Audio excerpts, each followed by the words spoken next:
Hey everybody, this is Russ from Retro Game Core, and I have another in-depth review of an Anbernic device. And I don't know about you, but I feel like I've made a million of these reviews lately. In fact, over the past year, there have been 6 different Anbernic devices that have released. And it feels like Anbernic makes these small incremental updates with each new device. But at the same time, each of these have had some sort of fundamental flaw. The common complaints are that these devices are underpowered, or not very ergonomic, or just plain too expensive for what you get. Well, in today's video, we're going to be reviewing this one here. This is the Anbernic RG505. And in many aspects, this one has the potential to have a perfect balance between price and performance. The pre-order price is under $150, it comes with an OLED panel, and it also runs the Unisoc T618 chipset. That means it should be powerful enough to play PSP, Dreamcast, and Nintendo 64 upscaled to a higher resolution. And it should be able to play a good amount of PS2 and GameCube as well. And so, like with a lot of other people, I was really excited to get my hands on the RG505. But after spending a few days with it, my impressions are somewhat mixed. There are definitely moments where I feel like this is the best in class, especially when it comes to things like PSP emulation. But on the other hand, I think there were several aspects that were poorly implemented, and these were 100% within Anbernic's control. And so while playing this device, I found myself in a mixture of high elation when things went right, and then disappointment when things did not. And so in this video, we'll do a deep dive review of the RG505 and talk about all the things I like and don't like about it. And we've got a lot to talk about in this video, so make sure you grab yourself a drink, maybe a snack to keep your blood sugar high. And so without any further delay, let's jump into it.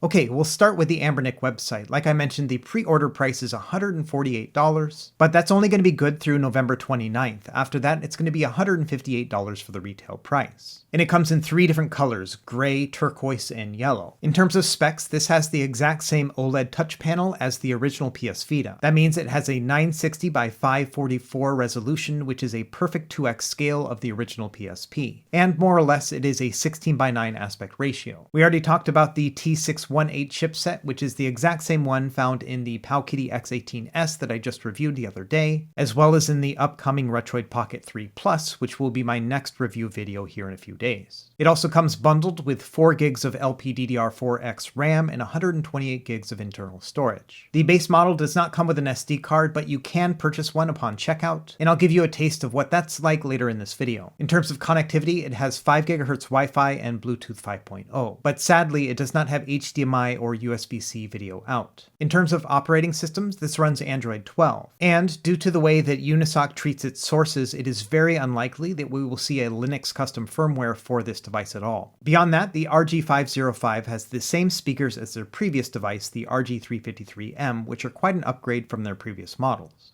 On top of that, it has a 5,000 mAh battery that takes about 2.5 hours to fully charge, and they say it lasts 8 hours, but I found it lasts more like 6 or 7. And finally, 2 other features they've been promoting is that the device has Hall sensor analog joysticks, as well as a gyroscopic sensor. So let's move over to the unboxing. I like the design on this box here. I like the little icons, as well as the fact that it's nice and slim. Inside you have your typical Anbernic setup, so the device itself, and then underneath you have a screen protector, as well as a USB-C cable for charging. It also comes with a manual that is fairly bare bones. Now let's take a look at the device itself. Like I mentioned before, it comes in 3 different colors, gray, turquoise, and yellow. And I'll let you guess which one I received.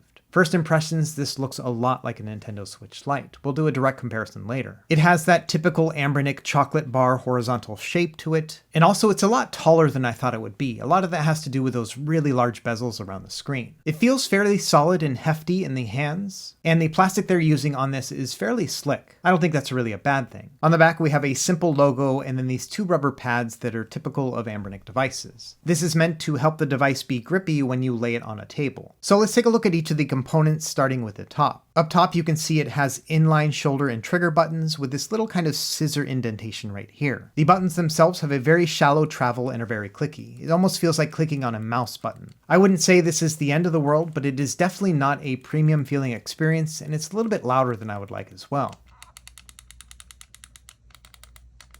but pressing on the buttons does feel nice and precise. Now, one of my concerns here with inline shoulders and triggers is the ergonomics. And I would say here, if you're going to be using the D-pad and face buttons, it's just fine. You have no problems using the shoulders and triggers. However, if you need to combine that with the analog sticks in the shoulders and triggers, yeah, it becomes very uncomfortable. For my medium-shaped hands, this is too much of a distance to feel like I'm in control of both the analog sticks and the triggers. The very same thing happened with the RG552, which was a device that came out last year. This device is just too tall to be able to comfortably use the analog sticks and the triggers at the same time. And I was hoping that Anbernic had learned their lesson from that last time around, but unfortunately it's gotten worse. Not only is the RG505 a taller device than the RG552, but the buttons themselves also stick up higher on the device than before. And so not only is this uncomfortable, but it's more uncomfortable than it is on previous devices. This is one of those times where stack shoulder buttons would have been really handy. As an example, here is the Retroid Pocket 3. This one is a little bit smaller than the RG505, as you can see here, not quite as tall. And so it's not quite apples to apples here in the fact that it is shorter. But the fact that this one has stacked shoulder buttons makes a world of difference when it comes to ergonomics. When it comes to playing with dual analog sticks and the triggers at the same time, if I had to choose between these three devices, the Retroid Pocket 3 wins every time. And so yeah, this is a bummer here in the fact that if you do want to play games that have this specific controller setup, it's not going to be very comfortable. Alright, also looking up top here, we have a headphone jack and a USB-C port for charging and peripherals. And unlike many of the other Anbernic devices released over the past year, this one unfortunately does not have HDMI out. Taking a look on the left here, we have some volume buttons. These are nicely indented, so you probably won't hit these accidentally. Same thing with these two function buttons here on the right. The top one functions as a back button within the Android system, and the little circle button brings up the Android front end. On the bottom, we have stereo speakers that are firing down, then the micro SD card slot, and then the power button. And as you can see, the design on the front here is very D-pad centric. That's where your thumbs are going to naturally reside. Now let's take a look at these analog sticks. Now they look a little bit just like Nintendo Switch sticks, but they are Hall magnetic sensors. Apparently the story here is that they used the same encasing from old joysticks, but then changed out the sensor inside. And so if you've ever used a Nintendo Switch analog stick before, they are going to feel the same. Now the RG353M also came with Hall sensor analog sticks, but despite the fact that this one came out before the RG505, this one was actually developed later. And so because of that, this one has nice new upgraded rubber caps on the analog sticks. And I've been told that future models of the RG505 will have these nice caps as well. And when this device first started going out to developers and reviewers, there was some concern that these were actually not even Hall analog sensors. And it has to do with the fact that the identification on this analog stick, for all intents and purposes, looks exactly like it would on any other analog stick.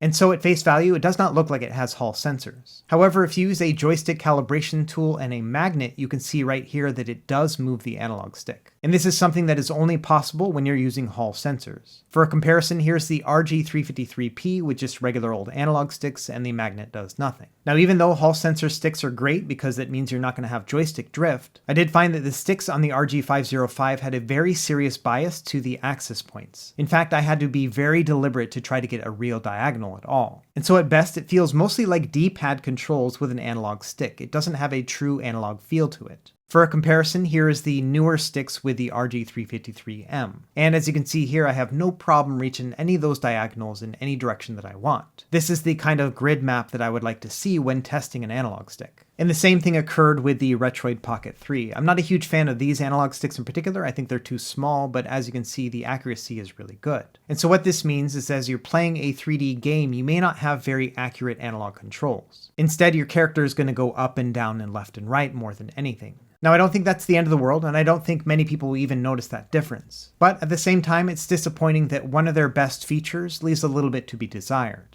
Okay, now let's talk about D-pads. Thankfully, Anbernic is very good at making D-pads on most of their devices. And this one is very good. It has a nice amount of travel and springiness to it, and the rubber membrane connection makes it feel like a classic old-school D-pad. Above that, we have the select and start buttons. I think these are in a good position, and they also have rubber membrane connections. On the right side, we have another analog stick, which feels exactly like any other Switch-style stick. And then, of course, we have our face buttons, and these feel very good as well. Much like with the D-pad, it has a rubber membrane connection and has a very classic feel, nice and springy and a good amount of travel. And so when it comes to the D-pad and face buttons, these feel excellent. In my opinion, Anbernic makes some of the best feeling controls in the business. And even when using a single analog stick with the face buttons, like for example if you were playing an arcade game, that feels really good too. However, like I mentioned before, the combination of analog sticks and triggers is just not very good. And so much like with many other Anbernic devices, this one really excels when it comes to D-pad gaming and then that single analog stick experience.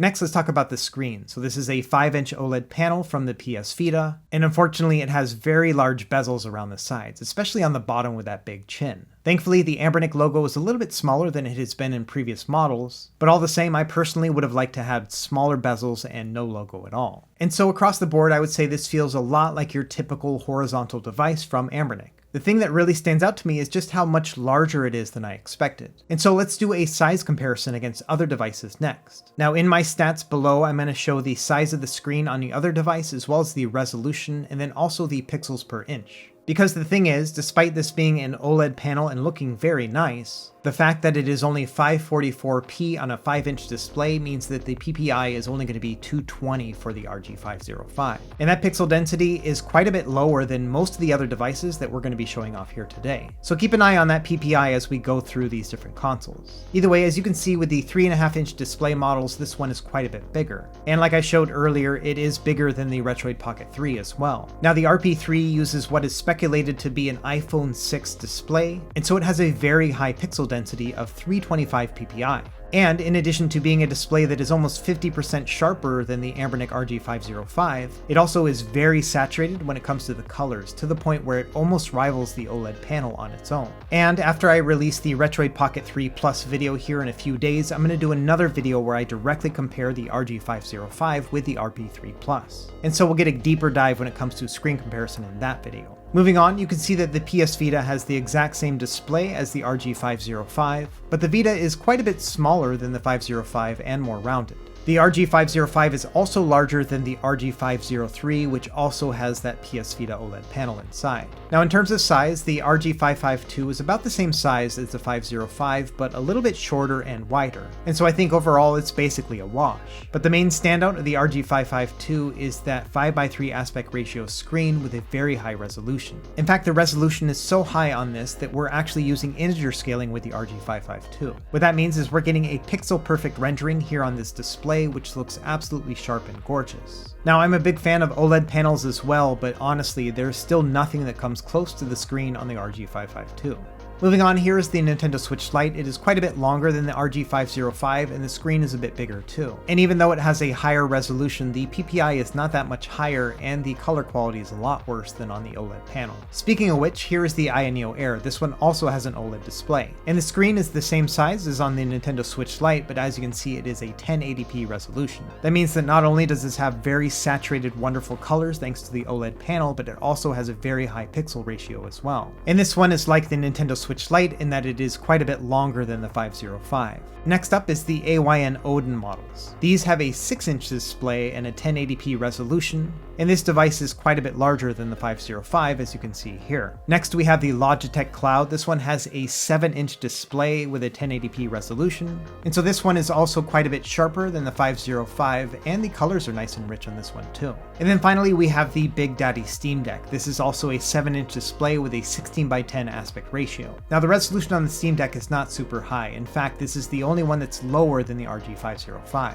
And so if the sharpness of the resolution on the Steam Deck bothers you, then it might also bother you on the 505 as well. And so long story short, I love the OLED panel of the RG505, but the pixel density does make it less sharp than just about every other device on the market. So now let's talk about weight. This one weighs 286 grams altogether. That means it's going to be heavier than a lot of the other handhelds like the RG353P, as well as the Retroid Pocket 3, the RG505, and the RG353M, which all three are the same weight. To put it into perspective, I would say it's a little bit lighter than the Nintendo Switch Lite, but quite a bit heavier than the RG552 or something like the AYN Odin. So I think in terms of size and weight, it's a pretty good balance. It's not overly heavy. Next, let's talk about brightness. Here's the Retroid Pocket 3 as well as the 505 at maximum brightness here. And it's hard to pick up with my camera, but the RP3 is quite a bit brighter than the 505. But using that high brightness is going to come at a cost with an LCD panel. As you can see here, the colors in the image gets a little bit washed out. Meanwhile, the OLED panel has nice, deep, and rich coloring no matter what brightness you use.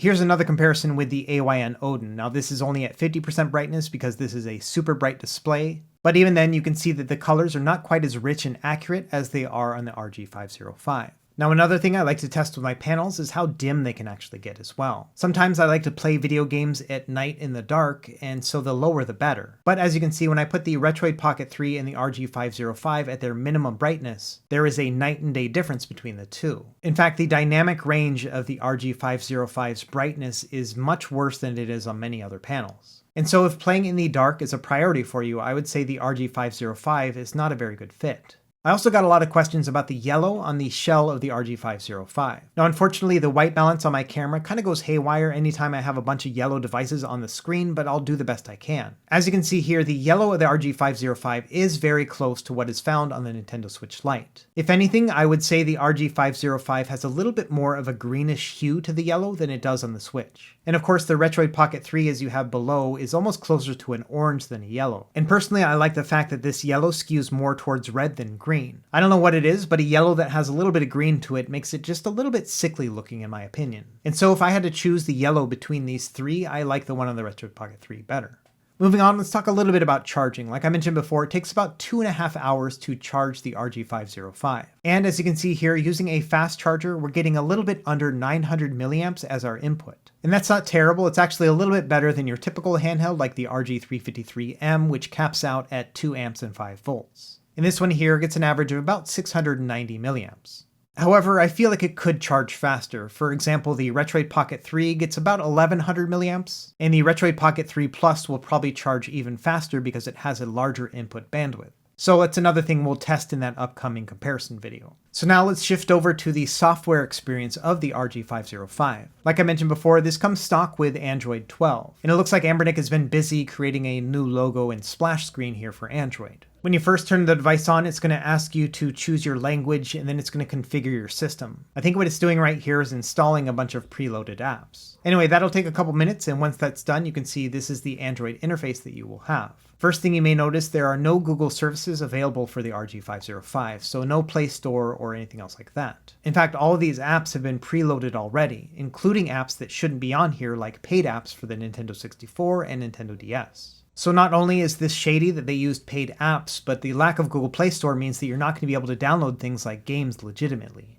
And I think Anbernic is aware of that because they put two other alternative app stores here on the bottom right, and I'm not a fan of these two stores either because they contain things like cracked apps and other things that are not kosher. And so you're going to be left with using the apps that they have pre-installed, or sideloading your own games, or using one of those alternate stores instead. So in a nutshell, I'm kind of disappointed with the app selection that we have here and the fact that we don't have that Google Play Store services. As we'll see later in the video, that does affect certain systems. Not only that, some of these apps are outdated. For example, RetroArch is running 1.10.3, but last time I checked, I think they were up to 1.12 for their stable releases. Another thing you may notice is that there is a small black bar around the sides of the screen. What this means here is that the frames of the screen do not perfectly line up with the panel itself. And so yeah, in addition to the bezels, you also have an additional border before you actually get into the screen. But I gotta say, over time I didn't notice this at all, but it may be something that bothers you. If you slide down from the top of the screen, you will get a menu bar here, and this will give you access to things like key mapping or a game mode. I'm not really sure what that one does, but then also you can change the control scheme from either Xbox or Nintendo mode. So that's going to change your A, B, and XY layout. Other than that, you have some typical Android functions up top. Now on the side, I mentioned that circle button will bring up the Android front end, so let's go ahead and press that and test it out. And I've done a dedicated video about this front end here, so I won't spend too much time talking about it. But essentially, this is a software solution to allow you to navigate through your games and then boot them up. And Anbernic sent me one of those preloaded cards with this review unit. So let's check that out next. And setting this up is pretty easy. You will insert the card, then go into the settings menu, and then open up the game settings section here, then select the external SD card, and then navigate down to whatever system you want to load. For this case, we're going to use Dreamcast. From there, you can tap the Start Searching for Games button, and after a moment, it's going to load up all of those Dreamcast games that are on the SD card. And so now you can navigate through each of those games and then load them up. And so for Dreamcast, it's running on RetroArch here, and it also looks like they have the region set to East Asia because the game is playing with the Japanese language. But at the very least, if you were to get one of those preloaded cards, it will come with a bunch of games, and after setting it up like that, you will be able to access them. And even though that might feel like a very easy access to get some games on your device, just note that the configuration is not done very well at all. For example, the version of RetroArch they're using within the front end here is still configured to be in Chinese language. And so while I appreciate that Anbernic made this front end here, I don't think it's going to be a simple plug and play experience that some people may be led to believe. And so what I think is actually a better route is to use your own emulators and then use the Daijisho frontend to bring the navigation experience together. And I've made videos about setting up Android emulation as well as the Daijisho frontend. I'll leave them linked in the video description below. But long story short, this is the way I set up my own RG505. I loaded up my own emulators and then used the Daijisho frontend. I'm also going to make a written companion to this review here, and I'll tell you exactly what emulators I used and where I found them. Now, one tip I want to give before we get into the emulation showcase is how to balance the pixels on this particular display. Because the 544p resolution is somewhat lower, that means you're not going to be able to use integer scaling to have balanced pixels. Instead, what I like to use is filters to make the pixel balance a little bit better. To do this, you'll want to enter the RetroArch menu, and then back out into the settings section, and then go into video. Within here, you're going to want to turn on bilinear filtering, and then below that there is an option to select a video filter. For systems like Nintendo and Super Nintendo and Sega Genesis, I recommend using the normal 4x filter. What's going to happen here is that the bilinear filter is going to soften all the pixels so that they are nice and balanced, and then that normal 4x filter is going to blow everything up to 4 times the size and then shrink it back down. And so by some sort of magical wizardry, what happens here is that you get a sharp display plus balanced pixels. Now this process is a little bit intensive for the CPU, but thankfully that T618 chipset can handle it no problem. And so for your 8-bit and 16-bit home console systems like the Nintendo and Super Nintendo, I recommend using that setting there. Okay, now let's talk about why it sucks that there is no Play Store on this device. And the best example here is going to be with Dreamcast emulation. Now my favorite emulator is called Redream, and it is preloaded on this device. However, the non-premium version of this app only goes up to 480p. And because we don't have Google Play services, when you try to upgrade it to the premium version via an in-app purchase, you cannot do it without Google Play Store. And so, long story short, there is no path to be able to use the Redream emulator in anything but 480p. And 480p on this display is noticeably blocky. Now, there are other ways to upscale the image. For example, you could use the RetroArch core and upscale it to 720p there. And the camera may not be picking up on this very well, but it is a night and day difference between 720p on this panel versus 480p. And so to summarize, if you want to use the Redream emulator, you have to use it at a lower resolution. And you might think to yourself, well, then that's fine, just use the RetroArch core and then upscale and everything's good. And I would say for about 50% of Dreamcast games, that's going to work no problem. You can use the Flycast core within RetroArch and everything's going to play at full speed. In addition, you'll be able to do things like retro achievements and universal hotkeys. However, for the other half of Dreamcast games, they are not going to run at full speed at 720p. Here's a little bit of footage from Sega Rally 2 with those settings.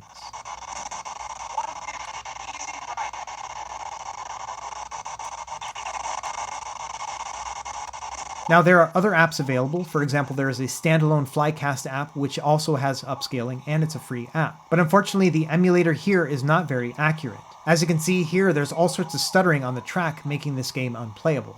Meanwhile, with Redream, the game is very accurate, so no stuttering here, and it's playing at full speed. But again, we're locked into that 480p resolution, which is really a bummer. Not only that, this game does play at full speed at 720p using Redream. Here's some footage of the Powkiddy X18S, which has the same chip as the RG505. Now this one does have Google Play Store services, so I am able to unlock my 720p upgrade. And Sega Rally 2 runs at full speed with that upscaled resolution. And so from purely a power standpoint, this device is capable of running 720p Dreamcast within Redream.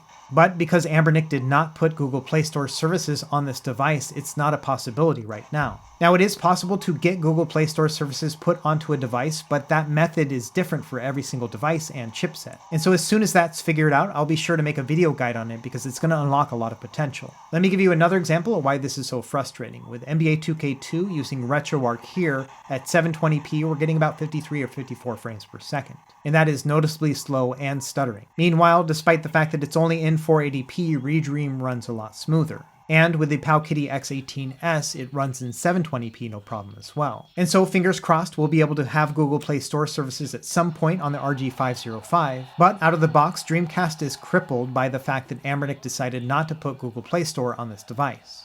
Alright, with all of that out of the way, now let's actually move on to the emulation showcase to show what this device can do. We'll start with our low-end systems and work our way up, and as expected, things like Game Boy, absolutely no problem. And the fast forward function within RetroArch works really well. As you can see here, we're getting 400 frames per second within Game Boy Color, and about 235 frames per second with Game Boy Advance. So if you want to play a Pokemon game really fast, this is a way to do it. In general, Game Boy Advance does look very good on this display, given the fact that it is a 3x2 system on a 16:9 panel, which means it's going to fill out most of that display. Now with 4x3 content like the NES and Super Nintendo, you are going to get some bigger black bars on the side. And like I mentioned earlier, I recommend using that bilinear filter and normal 4x filter tweak. It's going to allow you to have much more balanced pixels. For example, with Mega Man X here, you can see that the life bar is fully balanced. Now one nice thing about the RG505 is it has those upgraded speakers. Let's go ahead and do a demo test right here because they sound fantastic.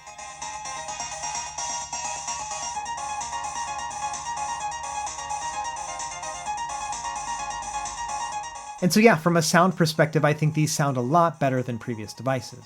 Moving on from here is PlayStation 1. We're using the PCSX rearmed core within RetroArch, and I've upscaled it to a 2x resolution. And if you were to use something like the DuckStation standalone emulator, I bet you could move it up even to a 3x resolution as well. Either way, PlayStation 1 is going to be absolutely no problem on this chipset. Okay, let's talk a little bit about arcade emulation, and while we're at it, we'll talk a little bit about fighting games and playing with this D-pad. In general, I found that the D-pad worked fairly accurately when it came to playing fighting games, but I also found that it was a smidge uncomfortable as well. After actually using it for a while, I started to notice that the D-pad sticks out a little bit more from the shell than I actually would like. I think if it was just a hair more shallow, it would be much more comfortable when doing something like a Hadouken. And so in the end, I would say it's very serviceable D-pad, it's just not perfect for fighting games. Overall, I would give it maybe an 8 out of 10. Sticking with arcade emulation, some of those higher end games will play pretty well. For example, Killer Instinct runs relatively smoothly. It would dip down to about 57 frames per second here and there, and I would catch a stutter every once in a while. So it's not quite perfect, but still very good. You will also be able to play other games like Tekken, but you will have to find a balance between the ROM set and the emulator. For example, I mostly use MAME 2003 Plus, and for this one in particular, Tekken does not have any sound. Moving over to Nintendo 64, thankfully this is one that has absolutely no problems. With this system you can upscale everything to 720p and everything's going to play at a full frame rate. And so if you're looking for a device where you can play upscaled Nintendo 64 content without having to fiddle around with the settings, this might be a very good fit. Because with this chipset, every single Nintendo 64 game that I've tried will play at full speed. Moving over to Sega Saturn, there were some anomalies. For example, when using the standalone Yabasan Shiro core, I would get some audio issues every once in a while. It wasn't necessarily stuttering, but that the audio would get out of sync with the emulation itself. And I tried all of the audio profiles in the settings and they all had that same problem. However, thankfully the RetroArch core for Yabasan Shiro works just fine on this device. But bear in mind that for the best performance, you'll want to keep it at a native resolution. But either way, I would say that Saturn is very playable on this device. There may be a game here or there will have problems, but for the most part everything worked great. Nintendo DS also works very well. This is with the Drastic standalone emulator, and I'm using the high resolution graphical upscale as well. And because it's a touch screen, you'll be able to use touch controls as you'd like. Additionally, I've mapped my shoulder buttons to be able to toggle through my different screens, so you can look at two screens at once or toggle them to be in full screen mode. Sticking with the DS theme, let's go ahead and try out Nintendo 3DS. Now this is a system I would say that as a whole is just not playable on this particular chipset. Here I'm running the version of Citra that was pre-installed on the RG505, and as you see we're getting about 45% speed altogether. However, if you use the most recent version of Citra MMJ, you are going to get some better performance. It's not going to be great, but instead of getting 45% run speed, you're going to get something around 65% instead. What that means is just about every Nintendo 3DS game is still not going to play at full speed, but some are going to be more playable than others. For example, Metroid Samus Returns plays at probably like a 95% speed most of the time. So you are going to get some glitches and audio stutters here and there, but maybe this is playable if you're desperate enough. Long story short, I would just not say this is a 3DS capable device. Next up we have Sony PSP, and luckily this is one of the best systems to play on this device altogether. To start, the screen on this is an exact 2x representation of the original PSP display. And on top of that, this chipset can easily use a 2x resolution for just about every single PSP game under the sun. And so this is a great mix between the emulation capability within the powerful chipset, and then also a screen which is capable of a 2x resolution. Now to be fair, this chipset is so powerful that you could also do a 3x resolution for many of these games. And so in that sense, your PSP experience would be even better if you had a higher resolution display, because this chip is capable of running it. Either way, all things considered, this is an excellent PSP machine. We can finally play everything at a 2x resolution, and it looks gorgeous on this OLED panel. So now let's move up one other system generation to Nintendo GameCube and PS2. Now personally on this chipset, I prefer to use the Dolphin MMJR emulator. To me, this one's a great balance between emulation accuracy and speed. Now with some of the harder to run games like Metroid Prime, you are going to get some stutters here and there, and because Dolphin MMJR is not quite as accurate as the vanilla version of Dolphin, you are going to get some glitches here and there. Now the app that comes pre-installed on the RG505 is Dolphin MMJR 2. This one is even faster when it comes to performance, but is also less accurate. For example, as you can see, when Samus turns into a ball, all the graphics have basically been eliminated. On top of that, it is missing the light streak as you're rolling around in the ball. And so it's really going to come down to what you prefer. If you just want to be able to play a game as fast as possible, then Dolphin MMJR 2 is going to be your best bet. However, I would just say to be aware that you are going to miss some accuracy at the cost of that performance. And so in my testing here, what I did is I used the Dolphin MMJR one that I prefer, and then if there was a PAL or European version of that ROM available, then I would choose to use that one as well. That means for many of these games, the frame rate will cap at 50 Hz, which is a lot easier to reach than 60 frames per second with the American ROMs. And so I would say about 50% of GameCube games are going to be playable if you are going to use the PAL version of the ROMs, and then either use the Dolphin MMJR or the MMJR2 emulator. It's really going to come down to how much configuration you're willing to do in order to get these games to play. But long story short, sometimes it's just as simple as using the PAL ROM with Dolphin MMJR, and then many of these games will work. And so while GameCube is pretty good on this device, I would not consider this to be a GameCube capable handheld like something like the Odin or Odin Lite. Instead, I would say this is a device more focused on PSP, Nintendo 64, and Dreamcast, and it just so happens to be able to play some GameCube games as a bonus. Okay, next up, let's try PS2. We're going to start with some of the easier games and work our way up. And for this, we're going to use Aether SX2 under the fast preset. And for several games, it is going to run at full speed without having to do any sort of underclocking hacks at all. I would say an average about 10, maybe 15% of the PS2 catalog will just be playable out of the gate. And that'll include some lightweight action games as well as sports titles, as well as some role-playing games like Final Fantasy X or Kingdom Hearts. However, once you start moving up to some of the harder to emulate games, you will start to run into issues. For example, with Tony Hawk Pro Skater 3, the best way to play this is with the Vulkan back end, but it also results in a bunch of graphical glitches. For example, you can't see any of the text on the screen.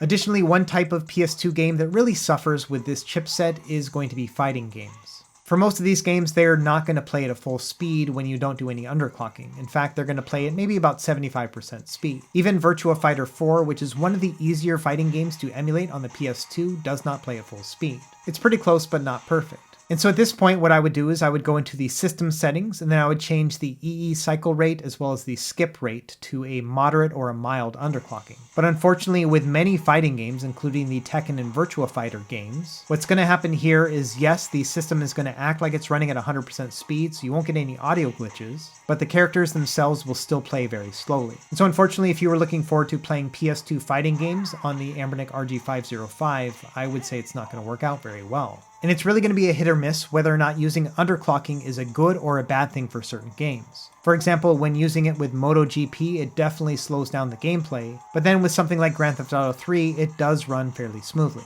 Other games like Psychonaut and Red Faction 2 run perfectly fine with a moderate underclocking. And so I would say if you don't mind going into these settings and messing around with the underclock, you may be able to get an additional 10 or 15% of games to play at full speed. Other games like God of War and God of War 2, you have to run it at max overclock just to get it to play somewhat fast.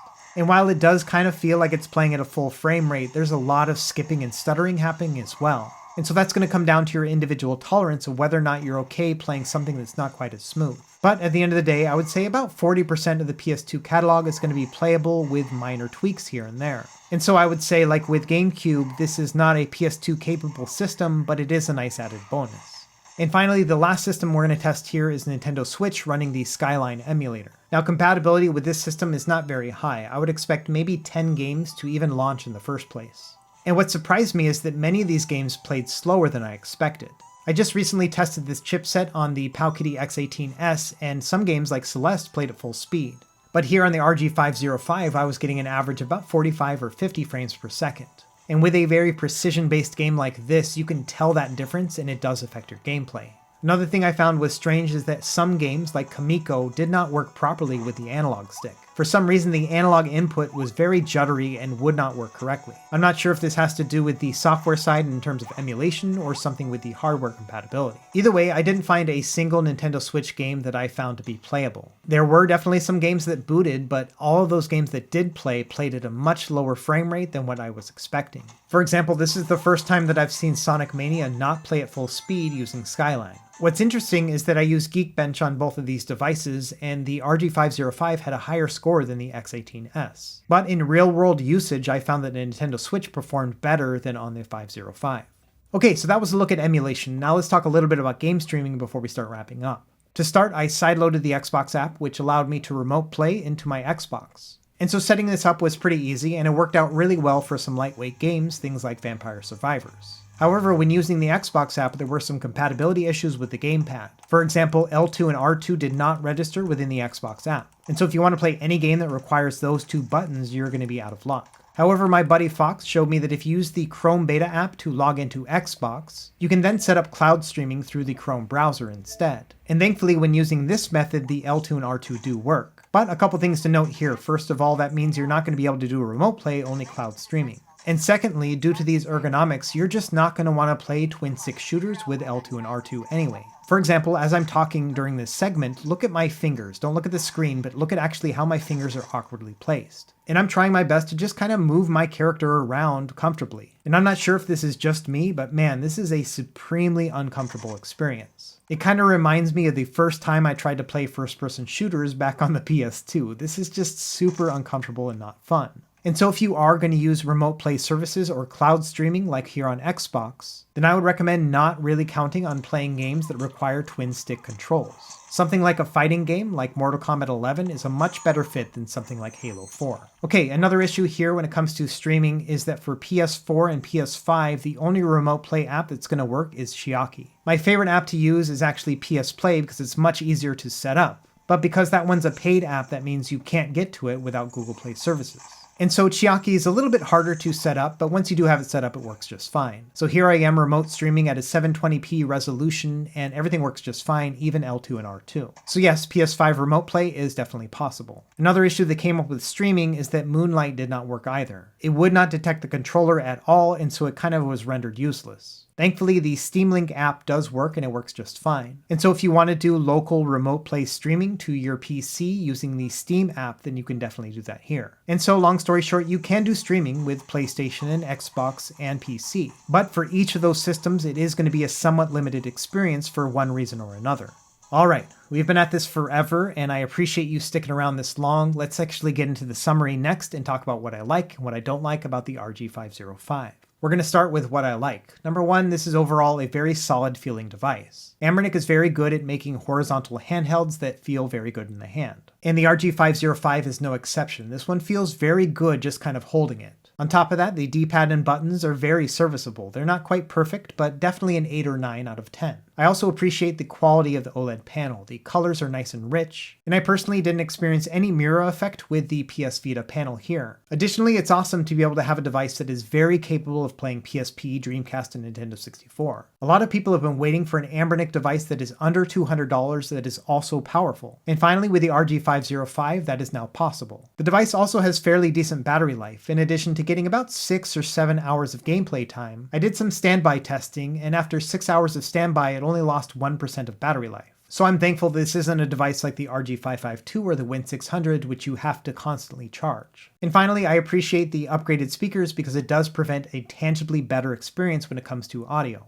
So that's what I like about the RG505. Now let's talk about what I don't like. First and foremost, I've said this many times, but I can't believe that the Google Play Store is still not added to this device. Without the Google Play Store, it makes it very hard to be able to play any Android games whatsoever, and it also prevents you from doing things like in-app purchases to upscale the resolution in things like Dreamcast. I also found that, like with many other Anbernic devices, the ergonomics are not great, especially when using the shoulders and trigger buttons as well as the analog sticks. This has been a known issue with the larger Anbernic devices, and so it's disappointing that they continue on this trend even now. I also found the device was much larger than I expected. It's using the same exact panel as the PS Vita, yet is quite a bit larger than that device. Not only are the bezels quite big, but it's also a little bit more thick than I was expecting as well. Their previous device, the RG353M, was nice and slim, and this one is not the same. Additionally, this is the first Anbernic device that does not have Linux available as an operating system. At the start, the only operating system available for Anbernic devices was Linux. And then slowly they moved into the dual boot option, and that was actually pretty cool as well. And it's really not Anbernic's fault because the chipset they chose just isn't capable of Linux right now, but it is still a bummer that we're not going to be able to see community development on the Linux side with this device. Additionally, I would say the software experience with the Anbernic RG505 is not perfect. To start, we have several different controller issues, for example L2 and R2 not working in the Xbox app, but there's also quite a few weird things as well. For example, if your controller is set up for the Microsoft version of the AB and XY profile and then you turn off the device and turn it back on, you have to go back into the settings and then toggle that AB and XY profile again just to get it to work properly. And so it's little things like that that seem overlooked within the whole software experience. Additionally, I'm disappointed that there is no video out because this chipset is definitely capable of doing that. Both the Powkiddy X18S and the upcoming Retroid Pocket 3 have HDMI video out capability. And when you have a Bluetooth capable device like this that is capable of video out, it would be pretty cool to be able to use this as a home console as well. But sadly, among the 3 devices with this chipset, this is the only one that can't do that. And finally, I'm a little bit conflicted about this one because I do love having that OLED panel, but the truth is that the resolution in today's standards is a little bit low. And so as you're navigating through the system, you will find that the text is not quite as sharp as it is on other devices. Part of that might be that we're all spoiled by having high resolution phone displays, but this one is tangibly soft. And so at the end of the day, what do I think of the Anbernic RG505?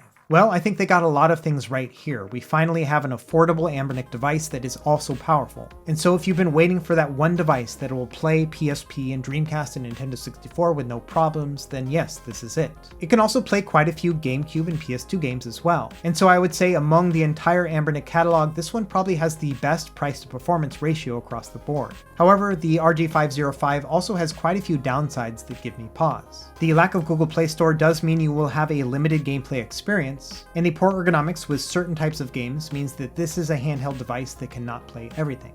And so let me know what you think in the comments below. Is this the one device you've been waiting for, or are you going to wait for something else? As always, thank you for watching, and be sure to like and subscribe if you found this helpful, and we will see you next time. Happy gaming.